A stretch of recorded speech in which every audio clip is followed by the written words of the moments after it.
सबसे बड़ी बात है कि आप डीएसपी के रैंक पे हैं और जिस तरह से रहती है लॉ एंड ऑर्डर को लेकर के, आपने भी एक इंटरव्यू में दिया है कि लॉ एंड ऑर्डर पर हम काम करेंगे, तो कैसे किया जाए। तो जितना कम्युनिटी पुलिसिंग का जो कंसेप्ट है, मैं उससे ज़्यादा मैं कोशिश करूँगा कि लोगों से जोड़ूँ। जीरो से हीरो तक बीपीएससी में दूसरे रैंक पर हैं, तो आप हीरो बन गए हैं।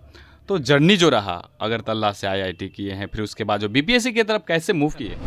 तो इसमें है कि टाइम का ही, अगर आप एक अच्छा मेहनती बच्चा है तो अगर वो पढ़ना चाहता है तो बहुत बार होता है कि उसके पास टाइम कंस्ट्रेंट हुआ, जैसे 12th फेल में दिखाएगा कि वो अपना आटा चक्की कर रहा है तो उसको टाइम लगा। फिर और जिसको सारी सुविधा मिले वो उतनी ही मेहनत में वो पहले पहुंच जाएगा।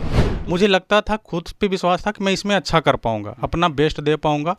मेरी अभिरुचि और मेरा अभिवृत्ति ये दोनों मेल खाता था। जहाँ तक सवाल है बेटे को पढ़ाने के लेकर, तो उसमें तो काफ़ी संघर्ष करना पड़ा जी। और संघर्ष के दरमियान काफ़ी जीवन में उतार चढ़ाव भी आया। नमस्कार, मैं प्रेम, आप देख रहे हैं MK news India. BPSC top 2 के हमारे साथ सर्वेश कुमार हैं और जानेंगे कि आज जो जिस तरह का माहौल जो इनके घर में बना हुआ है, खुशी का माहौल जो है, काफ़ी सारे जो है लोग पहुंच रहे हैं बधाइयां देने के लिए, नेता हो या घर के बूढ़ बुजुर्ग आदमी, जितने भी गार्जियन हैं, आसपास के लोग जो है काफ़ी खुशी नज़र आ रहे हैं और कह रहे हैं कि हमारे गांव में, हमारे पैतृक गांव में कोई ऐसा पोस्ट नहीं था जो इस तरह का था, लेकिन हमारे ही गांव के लोग जो है, अब हमारे बच्चे जो इतने बड़े पढ़ रहकर जो है अब आ रहे हैं। लेकिन सबसे बड़ी बात आपको बता दें कि जिस तरह से टॉप 2 में अपना रैंक दिए हैं और डीएसपी के रैंक इनको मिला है, सबसे पहले हमारे चैनल की तरफ से बहुत बहुत बधाई। धन्यवाद। और अपना पूरा परिचय बताएं। जी, मेरा नाम सर्वेश कुमार हुआ और मेरा घर कुजापी ग्राम में हुआ और गया जिला का मैं रहने वाला हूँ। और मैंने अपनी पढ़ाई भी 10वीं और 12वीं की परीक्षा भी अपना ही गृह जिला से ही किया था। और उसके बाद मैंने एनआईटी अगरतला से सिविल इंजीनियरिंग किया और उसके बाद मैं लगातार सिविल सर्विस की तैयारी करता रहा। और पिछले 5-6 सालों की जर्नी में आज मुझे वो कल मंगल का दिन ऐसा था कि वो मेरे जीवन का मंगल, और कल संविधान दिवस भी था। तो संविधान अम्बेडकर जी की कृपा रही, अम्बेडकर जी के संविधान की कृपा रही कि मुझे भारतीय समाज में अपने गृह राज की समाज सेवा का अवसर मिला। तो मैं बहुत ही खुश हूँ। सबसे बड़ी बात है कि आप डीएसपी के रैंक पे हैं और जिस तरह से रहती है लॉ एंड ऑर्डर को लेकर के, आपने भी एक इंटरव्यू में दिया है कि लॉ एंड ऑर्डर पर हम काम करेंगे, तो कैसे? जी, अभी तो जैसा कि है कि प्लानिंग कुछ ऐसा होगा? जी, प्लानिंग तो है ही, तो लेकिन जो भी है सबसे सर्वप्रथम तो है कि जो मुझे ट्रेनिंग मिलेगी, क्योंकि ये स्पेशल ट्रेनिंग है, एक स्पेशलाइज्ड है, इसकी अपनी व्यवस्था होती है, ट्रेनिंग होती है, राजकीय में ट्रेनिंग होती है। तो वहाँ पे जो भी मुझे सिखाया जाएगा, जो भी मुझे बताया जाएगा, जो सीनियर ऑफिसर जो वहाँ पे है गाइडेंस देंगे, जो बताएंगे, जो वहाँ पे मेरी भूमिका तय होगी। और लेकिन मेरा जो अपना पर्सनल है, जो मैं पर्सनल बचपन से देखता आया हूँ कि एक पुलिस के प्रति जो थोड़ी सी छवि रहती है, जो पहले से थी कि ऐसी छवि रहती है, देखते साथ लोग डर जाते हैं। धूमिल नहीं कर सकते, मतलब थोड़ी सी डर जाते हैं लोग कि क्या है नहीं है, औपनिवेशिक मानसिकता कह सकते हैं। लेकिन आज ज़माना बदल गया है, 21वीं सदी में हम रह रहे हैं। तो जितने हैं कि आज समाज में लोगों का, सरकार का मंत्र है कि सुशासन पहुंचाया जाए, लोगों के केंद्रित व्यवहार किया जाए।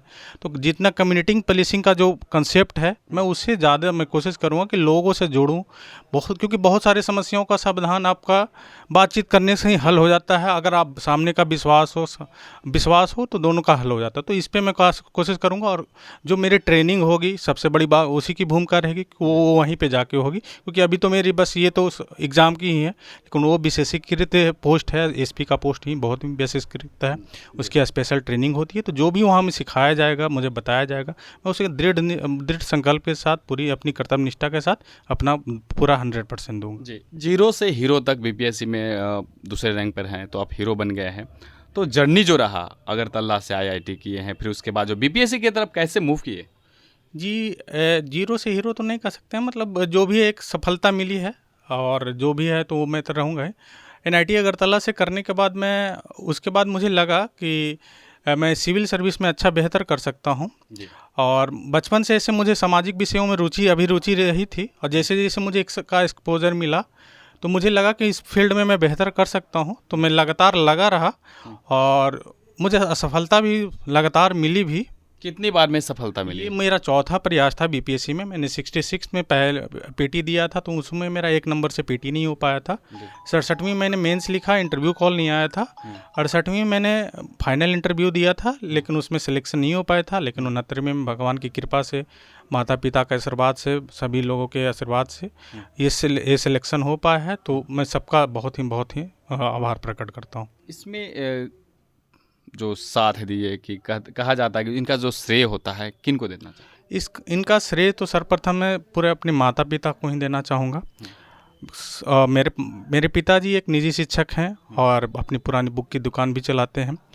तो जो हम लोग मध्यमवर्गीय परिवार से थे, हम लोग 3 भाई भी हैं। मेरे बड़े बड़े भैया शिक्षक हैं, बीपीएससी शिक्षक ही हैं, जो 1 साल पहले हुआ। लेकिन उसके पहले जो तक मेरी जॉब नहीं हो पाई थी, बीटेक करने के बाद भी एक अच्छी जॉब नहीं ले पाया था। सभी लोग जॉब ले रहे थे, मैं अपनी पारिवारिक भूमिका, परिवार को सपोर्ट नहीं कर पा रहा था। तो इन्होंने पूरी तरीके से, जब भी मुझे पैसे की ज़रूरत हुई, किसी भी सुविधा की, पढ़ाई से रिलेटेड, उन्होंने कहा कि आप पूरा फोकस रखो, पढ़ाई पे ही पूरा फोकस रखो।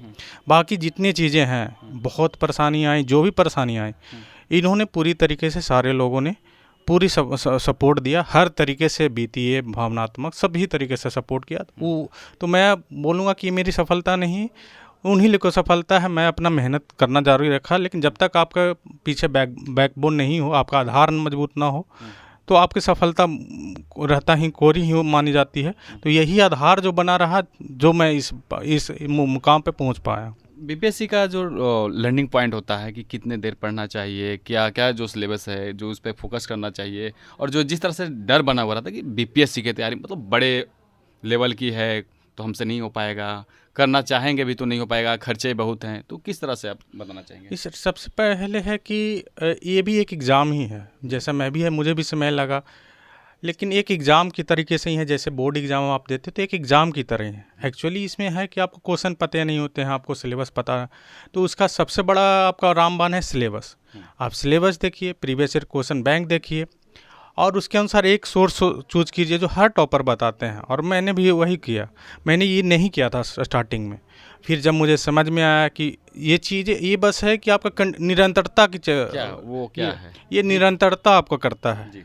बस आपकी पढ़ाई तो है ही, लेकिन पढ़ाई में आप कितना निरंतर हो पाते हो, चीज़ों को बार बार रिवाइज कर पाते हो, आप कम टाइम में कितने आर्टिकुलेट अच्छे से, इंटरव्यू में भी आपसे क्वेश्चन पूछा जाता है तो आप कैसे अच्छे से जवाब दे पाते हो, वो चीज़ें धीरे धीरे विकसित होती है।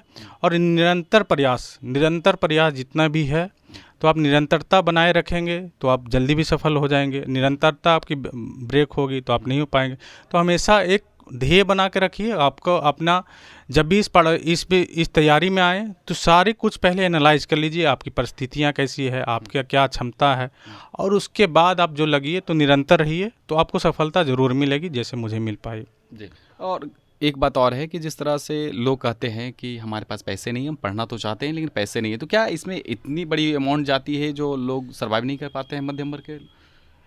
पैसे की भूमिका होती है, उसे नकारा नहीं जा सकता। पैसे की बहुत भूमिका होती है, क्योंकि उससे क्या होता है कि अगर आप अच्छे हैं, आपको पढ़ाई मिल जाती है, तो आपका टाइम बचता है। और ये कंपटीशन है, तो इसमें है कि टाइम का ही, अगर आप एक अच्छा मेहनती बच्चा है, तो अगर वो पढ़ना चाहता है तो बहुत बार होता है कि उसके पास टाइम कंस्ट्रेंट हुआ। जैसे 12th फेल में दिखाएगा कि वो अपना आटा चक्की कर रहा है, तो उसको टाइम लगा। फिर और जिसको सारी सुविधा मिला, वो उतने ही मेहनत में वो पहले पहुंच जाएगा।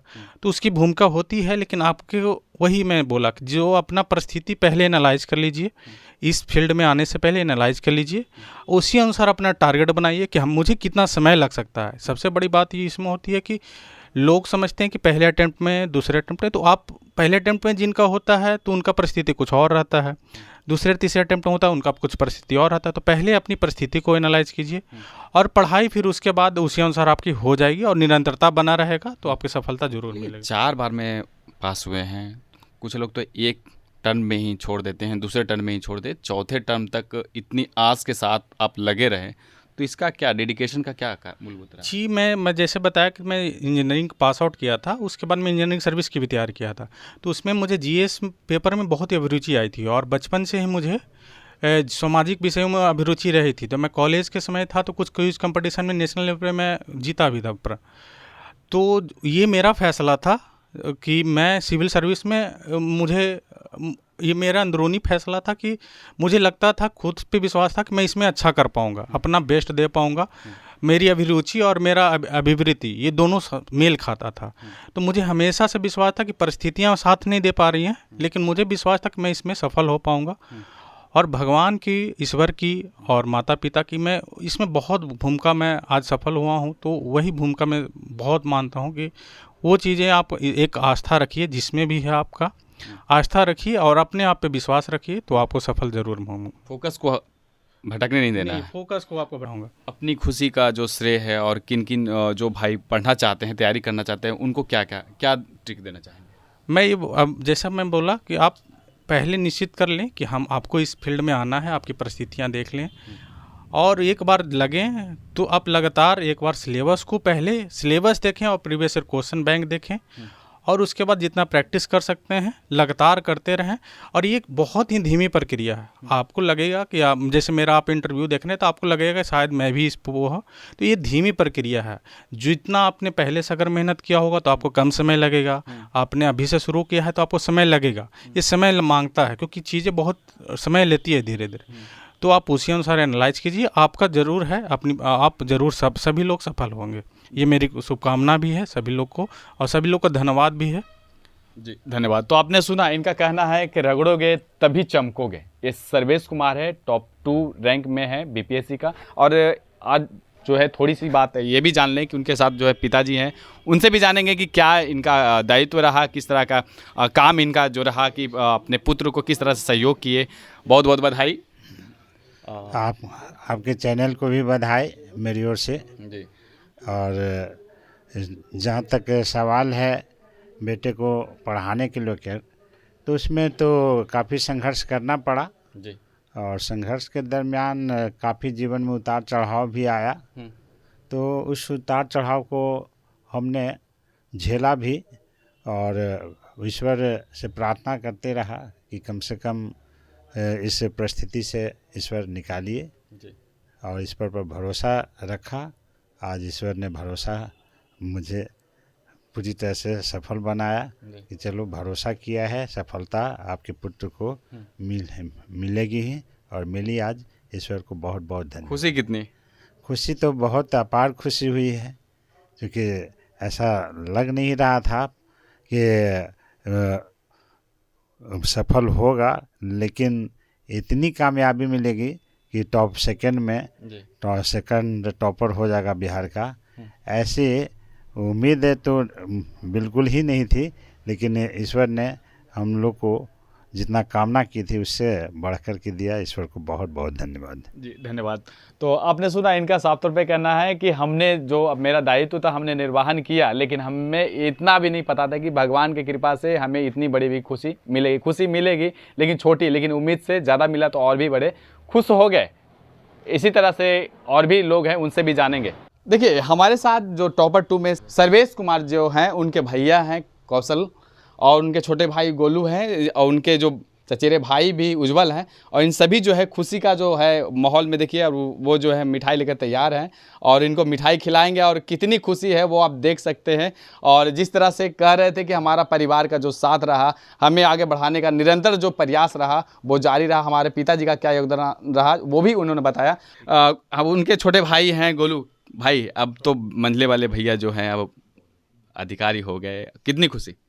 बहुत खुशी है, बहुत खुशी है और बहुत अच्छा लग रहा है और गर्व महसूस कर रहे हैं। और हम भी चाहेंगे कि इनकी तरह, इनके ही नक्शे कदम पे आगे बढ़ें और इनके ही तरह एक अच्छे पद पे रहें और इनके साथ साथ काम करें और देश का नाम, अपना घर का नाम, गांव का नाम रोशन करें। जी उज्जवल जी, आप क्या कहना चाहेंगे? बहुत खुशी की बात है कि हमारे भैया आज डीएसपी रैंक पे आए हैं और हमारे लिए भी, हमारे परिवार के लिए और सारे गांव के समाज के लिए भी अच्छा है। और इंस्पिरेशन का मतलब इनसे इंस्पिरेशन लेने का अच्छा मौका भी है जी। एनर्जी भी मिल सकता है इनको देख देख करके जी।